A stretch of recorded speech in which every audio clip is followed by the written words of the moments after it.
How's it going, everybody? Joshua August here. Welcome to my channel. Please subscribe, hit the bell. I don't want you to miss any of the videos I'm uploading. I'm doing several a week. I really want to offer partnerships and memberships soon because I want to produce more content. I'm working 5 days a week, and if I could work 4 days, I can do more songs and more creative things, and y'all can help me with that. I think it's going to be amazing. I think it's going to work. It's going to be great. I'm also going to release a worship EP next Friday, Saturday called Worship. Look for that. It's going to be awesome. So today's video is one of the most amazing I think I've made in a while. Not amazing, but it's just so interesting. There's so many moving parts. I'm going to try to encompass them, and you get a small look at about how my mind works. But this has definitely been a week for the greatest of all time. Okay, and even though I'm going to be talking about the Super Bowl, America, I'm going to be talking about Whitney Houston, and I want to honor her. One, because she's amazing. Definitely, she's one of the GOATs, one of the greatest of all time, like Tom Brady, like America, like Trump. But I just want to focus on her because I feel that the Lord was. So to give you a little bit of backstory, last February, I made a video about the Chiefs winning the Super Bowl and how it was stirring the apostles. But while I was doing that, the Lord touched my heart, and he was more engulfed with Bob Jones, who was his friend, who was a prophet. He started out here, or he did a lot of work out in Kansas City with the prophetic people. He influenced so many leaders. There's a memorial video in the description that I actually made, and there's so much anointing on it, not because of me, but because I believe of his relationship with the Lord, and I asked the Lord to make it with me, or I wouldn't do it. I was like, God, if I'm going to do this, make it with me. But anyways, super awesome guy. And it just blew my mind away that with the Super Bowl and all these amazing words and all this viral stuff, God was more concerned with the one. Okay? You know, he left the 99 for what? The one. And I believe even though there's chaos in the country, there was the amazing Super Bowl. Congrats, Tom Brady. I'm going to talk about that too. I'm going to talk about 777. I'm going to talk about apostles, all this stuff. I want to honor Whitney because I believe she's on the Lord's heart. I'm seeing some of you post videos and things. I Will Always Love You, which is the best-selling single of all time, I believe. But I want you to know that God is stirring up your heart for her. He is honoring Whitney Houston. Even when Jasmine Sullivan, she wore Whitney's tracksuit to honor her singing the national anthem, which God was stirring up patriotism, okay? But he was also honoring Whitney. And it just blew my mind. The Lord was singing her songs to me. I'll Always Love You. He told me another one of his personal favorites is, I have nothing if I don't have you. The Lord sang those to me. I know that's going to shock you. You might not understand that, but I just felt incredible love for her. I felt moved to watch The Bodyguard last weekend. Remember The Bodyguard? Oh, yeah. It's one of my favorite movies of all time. I was a huge Kevin Costner fan and actually had a crush on Whitney. Who didn't? Women even had a crush on Whitney. Like, they'd scream, like, oh my God, it's Whitney. And the only other person they'd scream like that for is Michael Jackson. It wasn't a weird crush. It's just she was amazing. Her charisma was off the chart. Incredible. This was a week for the GOATs, okay? So we're going to get into that. It's going to be awesome. Okay, so here's some cool nuggets, and then we're going to get into some honoring stuff about Whitney. So Dolly Parton actually wrote, And I Will Always Love You, after ending a 7-year relationship.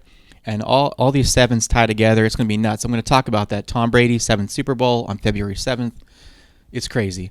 But anyway, she wrote that after ending a relationship. And ironically, she did a commercial in the Super Bowl too. God's doing amazing things with her right now, just to give honor where honor's due. That's what the word says. But today is about Whitney. So she was the first woman of color to be on 17 magazine.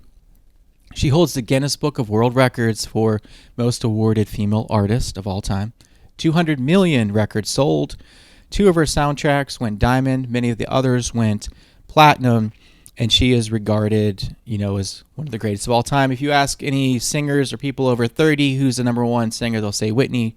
She at least influenced many of them. But you also have to remember, every success is influenced by someone else. Even like her song came from being influenced by Dolly Parton's song. All Along the Watchtower, Jimi Hendrix. I want to honor him in Black History Month too. Why not? But he covered Bob Dylan's song. Okay, so everyone has their influences. Don't forget that. Okay, so one of the other things I want to say about Whitney before I get into the number 7, because guess how many albums Whitney recorded? 7. Yes, there's my third 7. I was looking for it. I was like, 7 rings for Tom Brady. February 7th. Where is my third 7 for the completion, for the divine completion, 777? And I don't have a whole lot on that yet, although God's behind it and he's moving and it's amazing. So if some of y'all want to get involved, tell me what you think, because those are the 3 7s, okay? And I don't know if I mentioned it or not yet, but Jasmine Sullivan sang the national anthem at the Super Bowl, and she wore the track suit that Whitney did in like the pregame or the rehearsal. But that was God getting Whitney out there. The Lord is honoring her, so that's why I want to do this. But that was just really, really cool. And he was also trying to bring attention, once again, back to patriotism, to our country, to the vibe during those days. Okay, so I know Whitney had kind of a controversial life, but there's one interview that is a staple of my leadership style, and they're interviewing her about the things she ran into, drugs, different things like that. And she said, this is what happened. At 25 years old, I was a Grammy winner. I was in movies, Oscar nominated, all this kind of stuff, a multi-platinum award winner. And she said, I just had nowhere to go. And that's why I think God doesn't do quick success. And I say it all the time. One thing people don't handle well is power and influence. Even one time in my life, God was like, I did one thing and I wanted to get back into it. And God's like, I closed that door because of the way you acted. I was shocked. He's like, you'll just turn into that person again that I don't like. And I was like, what? I mean, granted, that was a while ago. I think I'm past that now. But at the time, I wasn't. And I even heard a leader who's tied into all this. I won't mention their name. But they said the Lord told them, I'm going to keep you really busy or else you'll fall into sin. Isn't that crazy? They were offended. Actually, Bob Jones told them that, ironically. They were sharing this story publicly, but I will not name them. But anyways, when Whitney said that, that just made me really be cautious and humble, and we got to be super careful because the enemy wants you to fall.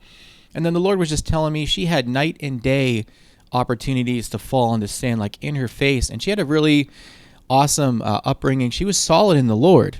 And I think that's also why the Lord loves her. I think that's also why his grace fell on her and she passed in February, like Bob Jones, because those two are his Valentines. I think I might even heard something from her from heaven even before this. I know that sounds crazy, but that's been happening as well. Okay, I think I covered everything I wanted to. I know I'm forgetting stuff, but guys, there are pages and pages. Oh, and here's another cool nugget. Whitney Houston's family, or whoever runs her things, just re-released the national anthem 2021. It's on her greatest hits, I guess, but they re-released that, and just this year, 2021. So God just wanted to honor her. I'll just keep saying that, so I'm putting her first in this video, the person above the message. Okay, so let's get into 777 and the Super Bowl and all the stuff. I'm trying to keep track of all these revelations that I got. So I made a video like a week ago about the Chiefs and the Super Bowl and stuff, and I did not say the Chiefs would win because I didn't hear it. Actually, I heard the Lord say Tom Brady to me, but it was the game before the Super Bowl, and there was some controversy. They're like, is he going to win or isn't he? And I'm just walking around work, and God goes, Tom Brady. And it shook me because it was from the throne room, and I felt God's incredible love for him. After watching the Elijah List and Johnny Enlow, gave me more clarity on government and that God is for him. And but it just blew me away. And God loves Tom Brady and supports him. And this was his 7th Super Bowl, like I mentioned earlier. This was on February 7th. And Whitney Houston released 7 studio albums. And that was my third 7. I was like, Jesus, where's the third 7? But there's definitely divine completion going on. If anybody wants to chime in on that and help me out, God is moving. But a big message in this video is another thing that I've learned. Sorry to keep going on. Stay with me. But God will speak differently, and we have to not go by what we feel or what we want to happen. Okay? And give me a little bit of grace because I live in Kansas City. I knew Bob Jones personally, so I think I did pretty well. But God was trying to tell me he was going to go all the way. Just like what went on with Tom Brady winning the Super Bowl, all of us Christians, I wanted the Chiefs to win. I was like, because of everything going on, right? You know, the battles, the chaos. We want to take ground. We were upset about the election, some of us. But God, you have to listen to the voice of truth, and truth is a person. And he said Tom Brady to me. I didn't catch on. Even at work, guys, I wanted to bring my friend into this video, my coworker, but I joked with him at least 20 times, because I'm surrounded by Chiefs fans. So I would say, go Bucks, go Bucks, go Brady. Customers would leave and I'd be like, go Bucks. And they're all wearing Chiefs gear, at least 20 times. He could confirm it. But the Lord was trying to tell me Brady was going to win and that his hand's on his life and he loves him. He's pleased with him. So go by the voice of truth. Quiet yourself. And there's been so much warfare, witchcraft, chaos, and work that it was just hard for me to dial in as much as I had liked. Okay, I think I'm covering everything I want to. See how all this works together? Like, this is how my mind works, so it takes me a while. Hours of research. I'm doing the best I can. Forgive me if I misquote a few things, but I'm trying to get all the stats right. So let's talk about the apostles once again. So in retrospective, after the Super Bowl, I kind of felt like God just wanted to get them into the game. He likes that the apostles are doing a bunch of things. And like I said in last year's video, I called it fruitful controversy. It's in the description. But God's not concerned about mess. Look at our lives. Look how messy our journeys are and the fruit that comes from it. He's not even worried about that. Parents aren't worried about babies who fill diapers, okay? I mean, we don't like it, but we know that it's going to, the good things are to come. They're going to grow up. It's part of life, right? But I feel that even this shaking, God is just setting his government in line. The Elijah list reminded me that 12 is the number of government. That's Tom Brady's number. Yeah, I know, right? So see what I have to deal with? All this stuff, trying to figure it out. By myself. I'm loving all the apostles that are and generals that have been and that have rose up from this. And one thing God said to me this morning was, the new normal is being involved. The new normal is not sitting on the bench. Get it? Getting into the game. Getting the Chiefs in, the apostles, the alignment for revival, getting the prophetic alignment, and storms get our butts moving. I'm sorry to say, but they do. Okay, so just a quick recap.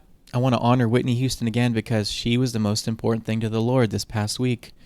I even cried when I watched The Bodyguard because she was passed the way she went, and Jesus wept. He told me he cried, and I was just blown away. Like, that's everything. Like, people are everything. The one is everything. Family is everything, guys. Let us not put the message over the person, and I think that's what the Lord was trying to do. We're all trying to hear God and deliver these revelations, but he wants intimacy, he wants relationship, he wants us. So my video is for the Fruitful Controversy Apostles from last year's in the description. My 7 videos in the description. Divine Completion. Some of you guys helped me out with that. My memorial video that I did for Bob's in there. A link to my sister's artwork is in there. Please subscribe, hit the bell, or you won't get notified of everything I produce. Once again, partnerships are coming, memberships. I'm so excited for this new season. Step out of the boat, jump out of your comfort zone. New album. I'm getting out of my comfort zone. I've never done that. I'm going to do something crazy in the coming weeks I haven't done in years as well. So much love. I love you guys so much. You're my family. I appreciate you. Happy Valentine's Day from the one who created Valentine's.